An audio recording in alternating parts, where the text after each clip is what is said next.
Hi guys. Hello!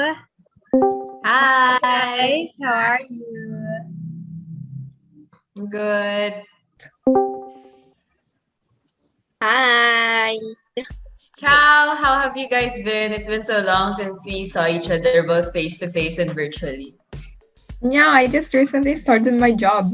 I really had a hard time getting this job after all the chaos and the striking unemployment rate that COVID brought. Ay, nako, nakaka-stress na tong pandemic na to. Kahit may work, mababa yung sweldo and ang hirap ng work from home na setup. Grabe, Pam. Yes, I agree. And as for us, we've been starting to get better already this time though. Pero I have to admit, it's been really hard with this new normal. Grabe, nakaka-stressful. Ni hao everyone. So far, we've covered well here in Wuhan. After that gruesome lockdown in early 2020, where the provincial government ordered the total lockdown and travel ban, we opened last March and now we're almost back to normal. All thanks to the government's efficient COVID response. Thanks to Xi Jinping. Maybe our government can learn a thing or two from us though. I took the Sinovac vaccine last December and my province is almost fully vaccinated. Anong praise Xi Jinping ka dyan? Kayo nga may kasalanan ng COVID, kayo kaya nagdala nun. Kayo mga salarin. Mabisit. Oo nga, we're here cleaning up your mess. We've got scientists formulating vaccines such as Moderna, Pfizer, J&J to give us solutions to this mess. And as far as I know, mas nauna pa kami sa vaccine kaysa sa inyo. But then again, we all had to experience the same hardships of the effects of this pandemic because of your country. Oh, we also bought vaccines from US and people have started receiving vaccinations. The US government is exporting their vaccines already, but what has China done? But how is it our fault? We informed the WHO early enough and we warned the world fittingly. We even imposed a travel ban, even though you modern capitalists call my country what the world calls uncultured. We were able to develop our own vaccines. Yes, vaccines that are not effective and severely overpriced because you are the true modern capitalists. Okay, teka lang ha. There's no point in arguing because it could have happened to any country talaga.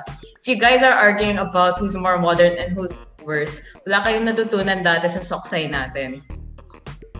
How is that connected to what we're talking about?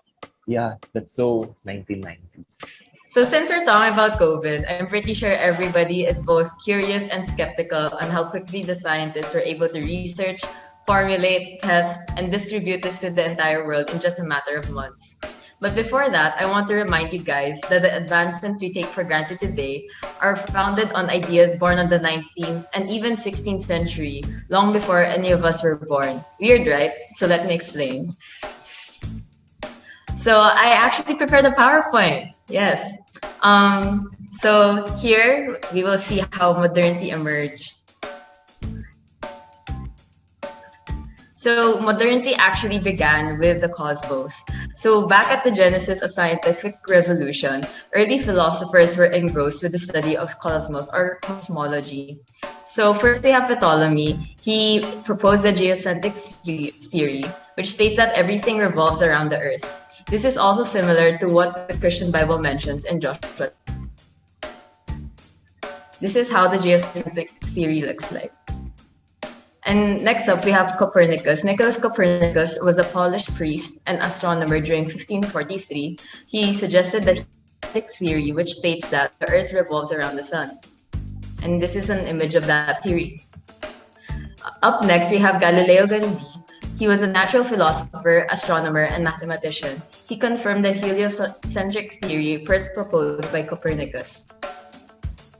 Because of the studies of Nicholas Copernicus, this is what gave birth to natural philosophy, which is what we call science today. So I just want to give an example of how these early philosophers aided our modernity today.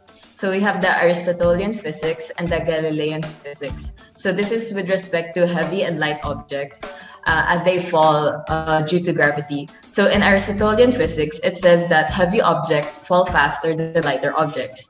And their acceleration, objects fall at a constant rate, meaning there is no acceleration at all. In Galilean physics, it says that they fall at the same rate. And for their acceleration, objects accelerate as they fall due to gravity. So if you remember from our old science classes, the Galilean physics is what we apply today. And it has helped many scientists and even people from NASA to use this physics as a foundation. So moving on, I just want to give a brief background on scientific revolution versus the Enlightenment. So back in the scientific revolution, this happened around 1543 to 1687. So this was around the time of Copernicus to Newton. And for the Enlightenment, however, it began during the 1715 to 1789. So the scientific revolution actually laid the foundation for the Enlightenment. So this was based on empiricism, experimentation. But after that, actually scientific inquiry was only for the sake of science. So an example of this was Francis Bacon. Francis Bacon experimented with snow and chicken, and he got pneumonia and died. So when people used to experiment during the scientific revolution, there was no purpose and why they did such research, did such experiments. But here in the Enlightenment, philosophers and scientists started to reform society based on scientific thinking. And lastly, scientific revolution was no challenge to the social order. However, in the Enlightenment, there were the scientists and philosophers were actually challenging authorities.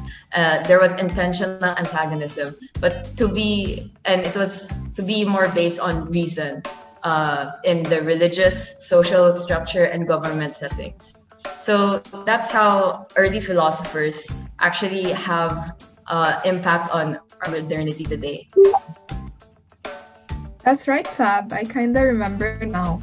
More on what you said, I really think it's really important to know where our modernity originated from.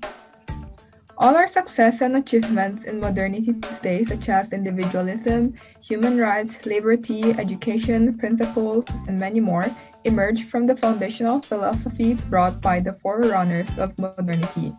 Our society functions the way it does today because the embedded ideas of early philosophers and scientists played an essential role in shaping modernity. The three most notable philosophers and scientists who contributed to the development of modernity are Adam Smith, Karl Marx, and Charles Darwin. When they first introduced modernity to the society, people were scared, skeptical, and they even thought it was impossible and dangerous. However, they all became the underlying philosophies of how a society should work. Adam Smith was the father of economics, or the father of capitalism, while Karl Marx aided the rise of ideas to destroy capitalism by advocating communism. Charles Darwin was famous for his contributions for science revolution. Now, stemming from the imaginations that sprang from major thinkers came the four big ideas. They were freedom, equality, evolution, and democracy. The idea of freedom states that all individuals must have the freedom to make all essential decisions that affect their lives. If so, Adam Smith believed that the society would be the most efficient, prosperous, and free. In the idea of equality, Karl Marx believed that universal equality would arrive as a result of scientific laws governing history. Moving on, the idea of evolution by Charles Darwin was turned into a scientific theory which was applied to other great aspects of society, human behavior, and culture. The fourth big idea is democracy. Thomas Jefferson and Alexander Hamilton gave rise to the idea of imagining, implementing, and institutionalizing new various political systems that influence us so much today. Indeed, Ivy, our early philosophers and scientists have been the backbone of our society. However, modernity is also embedded in the ability of people to think analytically past their traditional beliefs, which is evident of the occurrence that not all parts of society agree to the idea of modern civilization, which is our main issue here. Through modernity, people in society gained personal liberty by being able to choose where they work, where they live, and who to associate themselves with. Along with developing free thought, people were able to question not only past traditions that have constrained society, but also current ideologies yet to be normalized. With that, many became critical of the concept of liberalism and thought of it as an attack to their traditional identity. Because people were being more critical of the concept of modernity and liberalism taking over society, many focalized their opinions and disapproval of its emergence and wanted to abolish the ideologies of early philosophers, including the works of many scientists. These extremists or pre-moderns rejected modernity and enlightenment along with their fruits such as science, democracy, rational reason, the rule of law, and moral progress. They condemned modernity by utilizing left-right partisanship in which they continually radicalized sympathizers. This goes to show how the impact of modernity goes beyond transforming society, which is why it's important that we must critique it. In 1936, John Maynard Keynes wrote a book about macroeconomics entitled The General Theory of Employment, Interest, and Money. In this book, he claims the idea that the people who argue themselves as exempt from being affected by early philosophers or philosophies are the true slaves of different ideologies. Thus, even such enemies of modernity who reject the idea cannot deny that they are influenced by the ideologies, whether we accept them or not. In retrospect, ideas will hold immense power and authority as they are the driving forces of society today. Now it's slowly coming together. If I understood correctly, these great philosophers who once formed the framework of the entire worlds of physical and spiritual realms that we have today are the people that we have to thank for molding our definition of modernity today. Brought by the different imperial powers, the industrialization of the world is, to simply put, became the globally accepted definition of what modernity is. Where there is modern, there is someone somewhere in the world that still needs to catch up to the standards of the modern world. Despite having different timelines of what can historically be considered as modern, modernity often disconnects the present to the future in hopes of redirecting the public to a more promised future. In the Enlightenment period, books such as The Social Contract by Jean-Jacques Rousseau introduced sweeping new reforms regarding how social, political, and philosophical thoughts came into conception. Monarchies that was claimed to be as God-destined was challenged, as the material world and the spiritual world was separated. Philosophers who once agreed that the world was in unison with the celestials then began to advocate for the separation of the church and the state. As a consequence, our understanding of the imperialists became better, realizing that the colonial power's conquest was merely meant for exploitation of the less powerful. By education, the people from these colonial lands began to awaken, which resulted in the independence movements across the globe, such as the Katipunan in the Philippines, 10 Years' War in Cuba, and nationalist independence movements in Asian colonies. In relation to these, powerful social groups such as the church cannot be understated, since it also serves as a contour to every government that ever existed.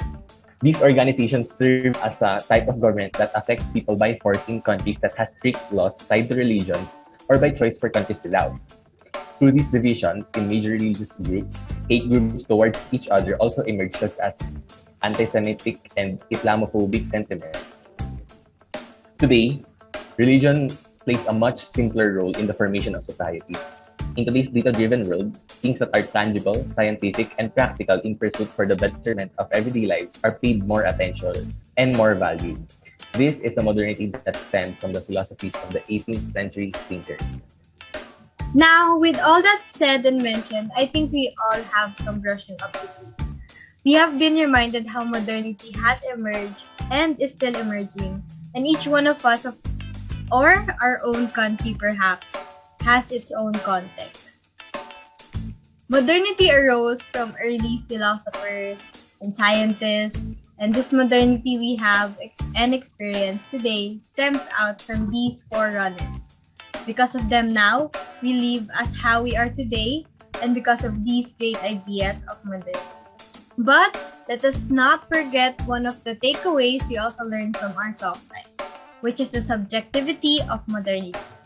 These great thinkers and advances may surely be of use in our own lives, but we should be reminded that modernity also comes with context and is each of his or her own advancement, where in our case, in our countries which we are residing, The big catch here is that modernity, while it is flexible, does not constitute a single advanced or a not advanced model, but it is measured by how one's personal sphere has gradually changed, advanced, and improved upon.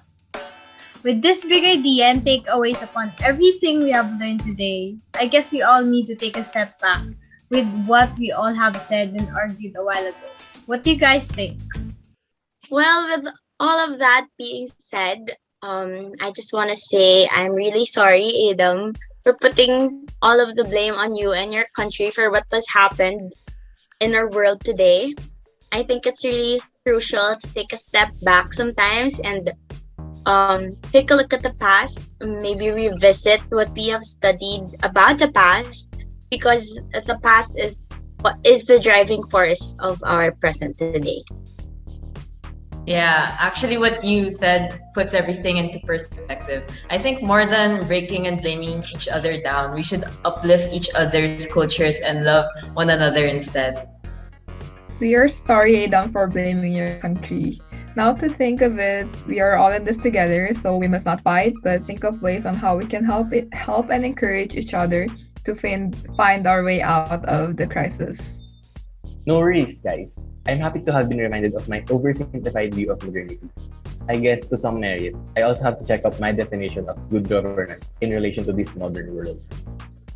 It's okay, guys. Hey, we learned something new, or in our case, remember something every day, right? What matters here is that we are reminded that context plays a big role in whatever situation. And modernity continues to emerge, but along with this comes with its subjectivity. What a heartful yet enlightening talk we had, no? So much fun and having this healthy discussions. But I hate to break it to you guys. I have to go na. I have to study my Korean lessons pa. Yes, now that you mentioned it, Sab, I need to go to work also. Alright, guys. I think we can catch up sooner or later naman. Thanks, guys! Thank Thank you, you. guys. I'll see you. See See you you Guys, soon. bye! Bye.